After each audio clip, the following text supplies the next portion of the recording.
नमस्कार। Social media calling कार्यक्रम में आप सभी का स्वागत है।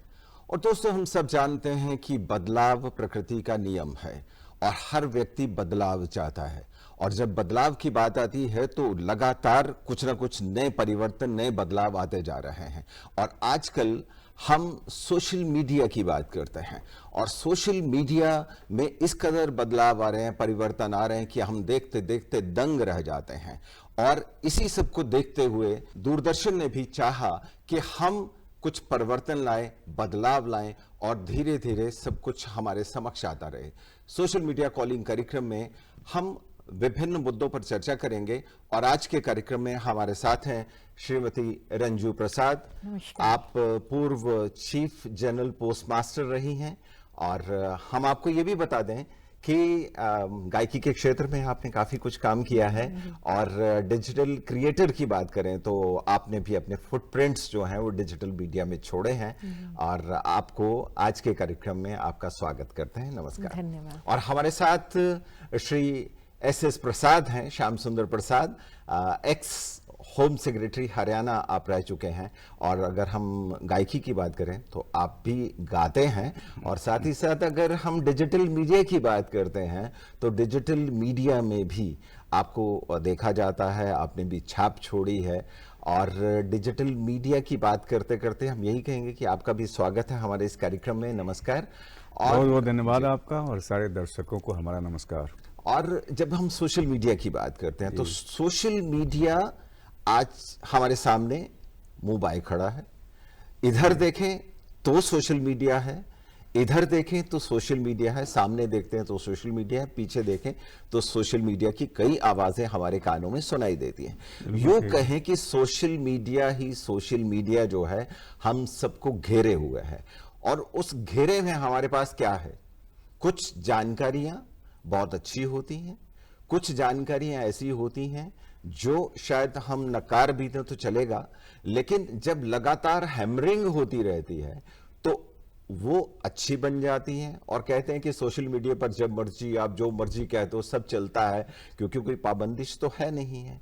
तो ऐसे में मेरा सवाल मैडम आपसे पहले है कि क्या समझते हैं कि ये जो सोशल मीडिया है जिस तरह से चल रहा है, बेबाक चल रहा है, कोई बंदिश नहीं है, तो क्या सही है?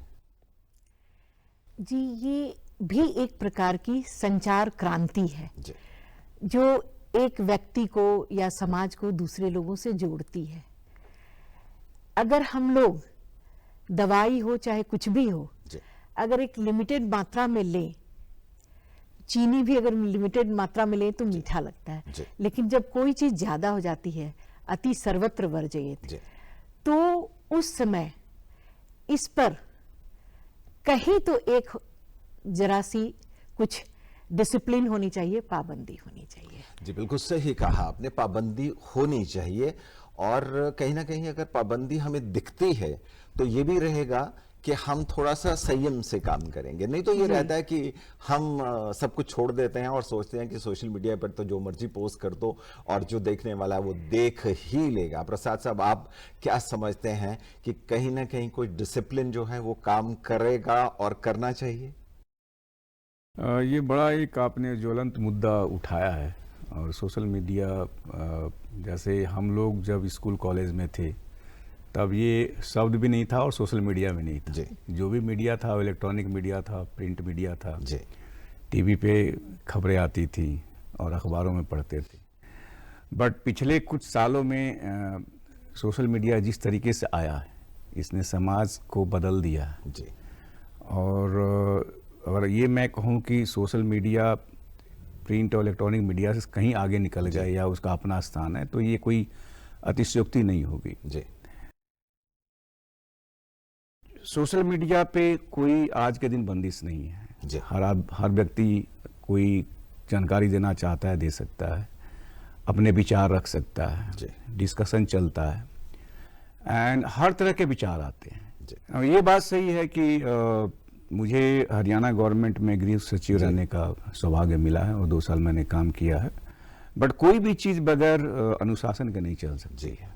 अगर हम किसी को हमारे संविधान में अभिव्यक्ति की आज़ादी है, लेकिन आज़ादी का मतलब ये नहीं है कि हम किसी को गाली दे दें या हम कोई भी राष्ट्र के खिलाफ कोई बात करें, जी देशद्रोह की बात करें, जी तो यहाँ पे भी डिसिप्लिन की एक बंदिश की ज़रूरत है। जी हमने देखा था बेंगलोर में जो इंसिडेंस हुआ था, अगर सोशल मीडिया पे इतनी सारी अफवाहें फैल गई थी और लोगों में जो नॉर्थ ईस्ट के लोग यहाँ पे काम करते हैं, ये एक बहुत बड़ा मुद्दा बना था तब ये कि इस तरह की अफवाहें जो फैलाई जाती हैं और ख़ास कर करके जो वेस्टेड इंटरेस्ट हैं इसके पीछे, अगर वो फैलाती हैं तो ये चीज़ और भी ख़राब हो जाती है। जी तो डिसिप्लिन की बहुत ज़रूरत है, इसमें कोई शक नहीं है। जी बिल्कुल, डिसिप्लिन की ज़रूरत है और इसमें कोई शक भी नहीं है। लेकिन अगर हम सोशल मीडिया की बात करते हैं और सोशल मीडिया की बात करते हुए आजकल की बात करें तो हम 150 साल वंदे मातरम के पूरे होने पर उसे पूरे साल भर में कार्यक्रम चलते रहेंगे और अभी शुरुआत हो गई है। और वंदे मातरम की जब बात करते हैं तो कहते हैं वंदे मातरम एक ऐसा नारा था जिसने क्रांति ला दी। जी 1875 में लिखा गया था, बंकिम चंद्र चट्टोपाध्याय उन्होंने लिखा और उसके बाद आनंद मठ में जब प्रकाशित हुआ उनके अपने ही नावल में, जो सन्यासियों के क्रांतिकारी सन्यासी उनके आसपास घूमती स्टोरी थी ये कहानी, और वहीं से वंदे मातरम ने ऐसा रूप धारण किया कि हम लगातार उस पर गर्व करने लगे और हर क्रांतिकारी व्यक्ति जहां भी अगर कोई चल रहा है तो पुलिस वाले को देखता था तब भी वंदे मातरम कह के गुजर जाता था, क्योंकि उससे लगता था कि वंदे मातरम का नारा मुझे बुलंद करना है। और हम अपने जो दर्शक हैं उन्हें भी इस समय विंडो स्क्रीन पर भी ये सब दिखा रहे हैं कि वंदे मातरम जो था वो किस कदर जो है क्रांतिकारी नारा बना और आनंद मठ के माध्यम से, और धीरे धीरे हम आगे बढ़ते गए। एक सवाल जो मैं आपसे करना चाहूंगा, जैसे आप भी प्रसाद साहब बात कर रहे थे कि क्रांति जब आई, जब ब्रिटिश को दूर भगाना था और गुलामी की जंजीरों से मुक्त होना था, तो क्रांतिकारी इस वंदे मातरम को लेकर उग्र रूप धारण करने लगे और चाहे फांसी के फंदे पर या उन्हें पकड़ा जाने लगा तब वंदे मातरम कहने लगे। क्या कहेंगे? आपने बिल्कुल ठीक कहा। दर्शकों को बता दें जिनको जानकारी नहीं है कि 1875 में लिखा गया था ये। 1950 में हमारे जो प्रथम राष्ट्रपति थे डॉक्टर राजेंद्र प्रसाद, उन्होंने इसको राष्ट्रगीत डिक्लेयर किया था। लेकिन जो गुलामी का दौर था, जो ब्रिटानिया सरकार थी, उस दौरान ये इंस्पिरेशन बन गया। देशभक्ति, जो देशभक्ति का अलख जगाना है, जो उत्साह पैदा करना है, जोश पैदा करना है, और उस वक्त जो देशभक्ति की जो मूवमेंट चली थी, फ्रीडम स्ट्रगल चला था, उसमें ये बहुत जरूरी था। वो जज्बा जगाने का एक बहुत ही ये सशक्त माध्यम बना था। इसको गाने से ही लोगों में वो जोश पैदा होता, देशभक्ति की वो भावना पैदा होती थी, जो उनको अपने प्राण न्यौछावर करने के लिए भी तैयार कर देती थी। बिल्कुल सही कहा आपने। और अगर हम आज की बात करते हैं तो 150 साल पूरे हुए और उस दिन प्रधानमंत्री ने इसके बारे में क्या कहा और किस तरह से जोश हम सब में जगा दिया कि वंदे मातरम क्या है और वंदे मातरम के बारे में हमें क्या सोचना चाहिए, एक बार देखते हैं, सुनते हैं। जी, हमारे राष्ट्रगीत वंदे मातरम के 150 साल होने जा रहे हैं। 1905 में जब अंग्रेजों ने बंगाल का विभाजन किया, उसके प्रतिरोध में वंदे मातरम हर देशवासी का स्वर बन गया था। देशवासियों के लिए अगर हम बात करें तो 1905 में भंग आंदोलन जब था, वो जब ऊपर उठा और तब से ये नारा जो था वंदे मातरम बुलंद होने लगा था और ये कहा जाने लगा था कि अब अंग्रेजों को भारत छोड़ना ही पड़ेगा। क्या कहेंगे मैडम? ऐसा है, ये जो आत्मा को झकझोरने वाली ये जो राष्ट्रीय गीत थी, पहले तो सिर्फ ये साहित्य के रूप में था, लेकिन 1896 में रविन्द्रनाथ टैगोर ने इसको कांग्रेस वर्किंग कमेटी में इसको गाया। उसके बाद से ये एक जन जन का ये बात, ये जो वंदे मातरम जो मंत्रोच्चार है, ये मंत्र है, ये सबकी जुबान पर, बच्चे से लेकर के बूढ़ों तक की जुबान पर ये चढ़ गया और बेसिकली जो हम लोग उस समय गुलामी के ये से भाव से दबे हुए थे, पहले हम लोगों को अपनी संस्कृति को, अपने रूट्स को हम लोग भुला बैठे थे कि हमारा देश क्या है। ये इतना खूबसूरत देश है, सोने की चिड़िया वाला देश है, इसकी सांस्कृतिक ये विरासत इतनी गहरी है, हम अपने रूट्स को भूल गए थे। हम लोगों में वो आत्मविश्वास नहीं आ रहा था, सेल्फ रिस्पेक्ट नहीं आ रहा था कि हम लोग भी ये अंग्रेज जो बोलते हैं the sun never sets in this empire, उसको भी हम लोग उखाड़ फेंक सकते हैं। इस वंदे मातरम से ही ऐसा लोगों में उत्साह जागा, कॉन्फिडेंस जागा, अपनी संस्कृति के प्रति उनमें जागरूकता आई कि हमें इस गुलामी के जंजीर को उखाड़ फेंकना है। और अंग्रेज भी इस शब्द से, इस चैंटिंग से घबराते थे। बिल्कुल सही कहा आपने। और अंग्रेज सचमुच में दोस्तों घबराने लगे थे, और घबराने इसलिए लगे थे कि उनको लगा कि जिस भी गली मोहल्ले सड़क से हम जाते हैं तो वहां वंदे मातरम का नारा बुलंद करने के लिए हर व्यक्ति खड़ा है। और जैसा हमने शुरू में कहा कि अगर कोई जा रहा है रास्ते में चलते और पुलिस वाले को देखता था तब भी वो वंदे मातरम बोलकर आगे बढ़ जाता था। और अगर बंकिम चंद्र चट्टोपाध्याय जी की बात करें तो वो आहत हो गए क्योंकि किसी ने उन्हें कुछ कह दिया, और जब कह दिया, हालांकि वो जो सरकारी नौकरी करते थे, अच्छे पद पे थे, लेकिन वो इतने आहत हो गए तो उन्होंने इस गीत को जन्म दिया जो एक नारा बना। यूं कहिए कि जैसे मैडम भी कह रहे थे कि मंत्र बन गया, और ये मंत्र उच्चारण आज तक भी हम करते हैं। और जरूरत ये है कि हम अपनी जड़ों से जुड़कर, वंदे मातरम के साथ जुड़कर अपने देश के प्रति, राष्ट्र के प्रति, राष्ट्र प्रथम की भावना को आगे बढ़ाते हुए आगे बढ़े तो बहुत अच्छा रहेगा। जब हम सोशल मीडिया की बात करते हैं, सोशल मीडिया की बात करते करते हम यूथ की बात करते हैं, और हम कई बार ये भी सोचते हैं कि यूथ जो है वो भटक रहा है। और एक तरह से ये लगता है कि यूथ भटक तो नहीं रहा, यूथ सामान्य रूप से कार्य कर रहा है और चल रहा है, और कहीं ना कहीं ये लगता है कि वो देश के प्रति भी आज सोच रहा है। अभी जेन जी की बात हो रही है, और कल ही मैं अपने कुछ बच्चों से बात कर रहा था, मुझे पहली बार पता लगा कि जेन अल्फा और जेन बीटा भी आ गया है जी। आज के यूथ में सबसे अच्छी बात जो मुझे लगती है कि वो धीरे धीरे ये जाति से, धर्म से, क्षेत्रवाद से ऊपर उठ करके वो उनकी एक विकासशील दृष्टिकोण बन रही है जी। अपना विकास हो, स्वस्थ तरीके से विकास हो जी, इस तरफ देखते हैं वो जी जी।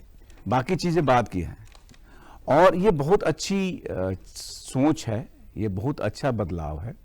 क्योंकि अगर व्यक्ति संपन्न होगा तो राष्ट्र संपन्न होगा, व्यक्ति सशक्त होगा तो राष्ट्र सशक्त होगा। इसलिए हमारा यूथ अगर सशक्त है, जो कि हमारा भविष्य है, तो हमारा राष्ट्र भी सशक्त होगा। और ये यूथ की आजकल हम भारत वर्ल्ड में यंगेस्ट कंट्री है, हमारे यहाँ जो यूथ की परसेंटेज है वो बहुत ज़्यादा है, और इसलिए उनका समाज में जो कंट्रीब्यूशन है वो बहुत ज़्यादा है, जीडीपी में कंट्रीब्यूशन बहुत ज़्यादा है। और उनकी सोच, बाकी चीज़ों की सोच, राजनीति में क्या सोच है वो बदलेगी, उस पर बहुत असर पड़ेगा। जो यूथ चाहता है, सरकार को, पॉलिटिकल पार्टीज को वो करना पड़ेगा, उनकी बात सुननी पड़ेगी। तो ये मैं समझता हूँ कि बहुत अच्छा बदलाव है, और वो संकीर्ण चीजों से ऊपर उठ रहे हैं और वो विकास की बात सोच रहे हैं जी। कैरेक्टर निर्माण की भी बिल्कुल, कैरेक्टर उसी से राष्ट्र बनता है बेसिकली।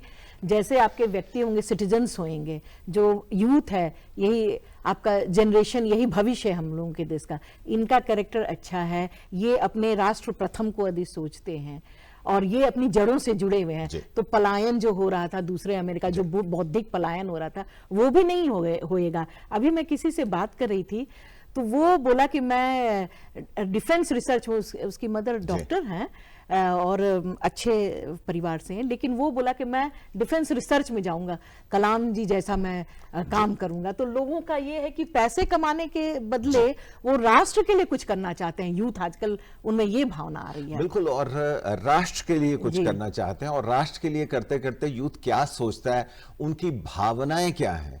हमने भी युवाओं से बात की और आइए देखते हैं उनकी भावनाएं क्या हैं, क्या सोचते हैं देश के बारे में। हमारा राष्ट्रीय गीत है Vande Mataram and it was written by B Chatterjee. हमारा राष्ट्रीय गीत वंदे मातरम है। यह गीत बंकिम चंद्र चटर्जी द्वारा लिखा गया था और यह पहली बार कलकत्ता कांग्रेस अधिवेशन के अंदर 1896 के अंदर गाया गया था। हमारा गीत बहुत ही प्यारा है और इससे हमारे देश की बहुत सारी भावनाएं जुड़ी हुई हैं। ਸਾਡੇ ਦੇਸ਼ ਦਾ ਰਾਸ਼ਟਰੀ ਗੀਤ ਵੰਦੇ ਮਾਤਰਮ ਹੈ ਜੋ ਬੀ ਚੈਟਰਜੀ ਨੇ ਲਿਖਿਆ ਹੈ। ਜਿਹੜਾ ਸਾਡੇ ਦੇਸ਼ ਦਾ ਰਾਸ਼ਟਰੀ ਗੀਤ ਹੈਗਾ ਹੈ ਉਹ ਵੰਦੇ ਮਾਤਰਮ है ਜਿਹੜਾ बी के चटर्जी ने लिखा है।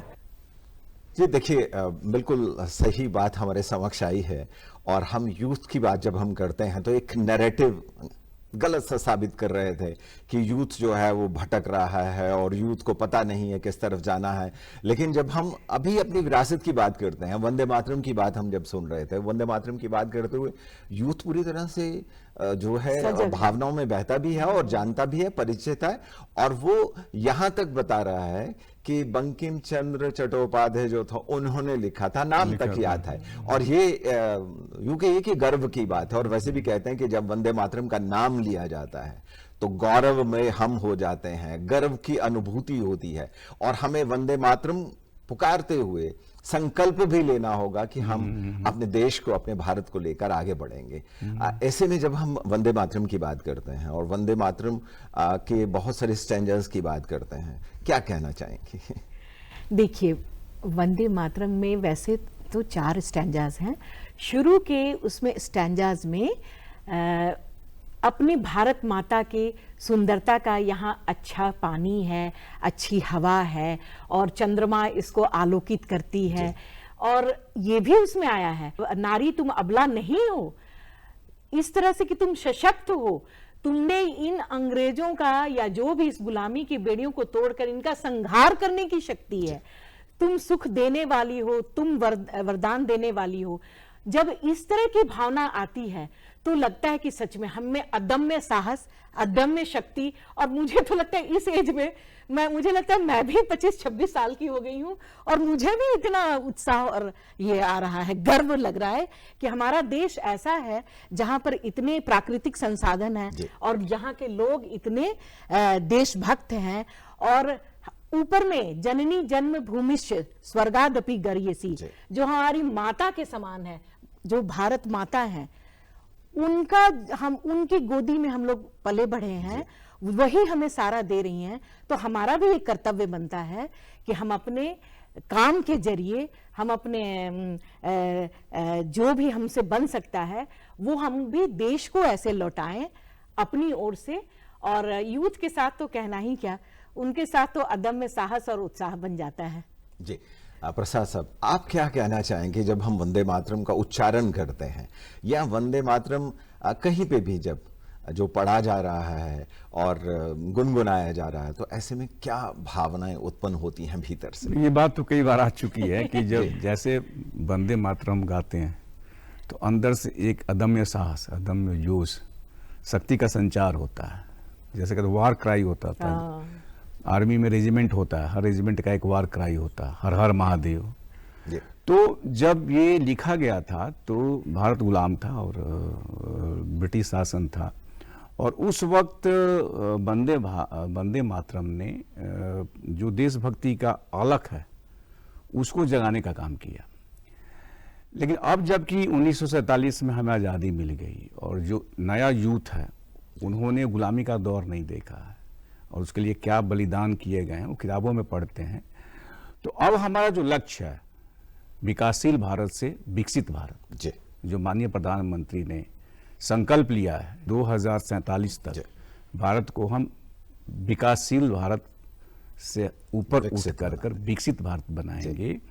जो विकसित भारत बनाने के लिए जो हमें साहस चाहिए, जो जोश चाहिए, जो जज्बा चाहिए और संकीर्ण चीजों से उठ करके हम राष्ट्र हित में सोचे। जैसे कई बार ये बातें आई, नेशन फर्स्ट, राष्ट्र पहले है और उसके बाद व्यक्ति है और हर व्यक्ति अगर कानून के दायरे में रह करके काम करे, जीडीपी अपना योगदान दे तो राष्ट्र अवश्य बढ़ेगा। तो ये जो एक लक्ष्य है विकसित भारत का, उस लक्ष्य को हासिल करने में वंदे मातरम का एक बहुत बड़ी भूमिका है। जी, बिल्कुल सही कहा आपने। और दोस्तों, जब हम वंदे मातरम की बात करते हैं और वंदे मातरम की बात करते हुए प्रधानमंत्री ने भी यही कहा कि 2047 तक विकसित भारत बनाना है, और ये नारा बुलंद हो चुका है। हम सबको साथ मिलकर इस नारे को, जो विकसित भारत के नारे को है, इसे बुलंद करना है। और जब हम नारे बुलंद करने की बात करते हैं, तो वंदे मातरम की बात करते हैं, तो बहुत सारे ऐसे गीत जो हैं वो हमारी फिल्मों ने हमें दिए, हमारे कवियों ने हमें दिए। और एक गीत ऐसा था जिसे सुनकर अपने आप में रूह के भीतर से यूं कहिए कि कंपन सी शुरू हो जाती है। वो गीत अगर आप सुना पाए तो बहुत अच्छा लगेगा, क्योंकि मैं कहना नहीं चाहता, वो गीत आप सुनाएंगे तो शुरुआत करते हैं हम उससे।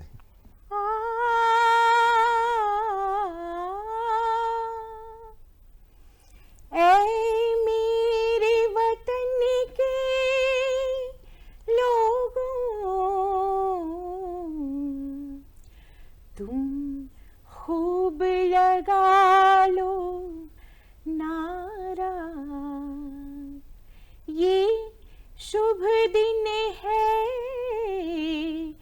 हम सबका,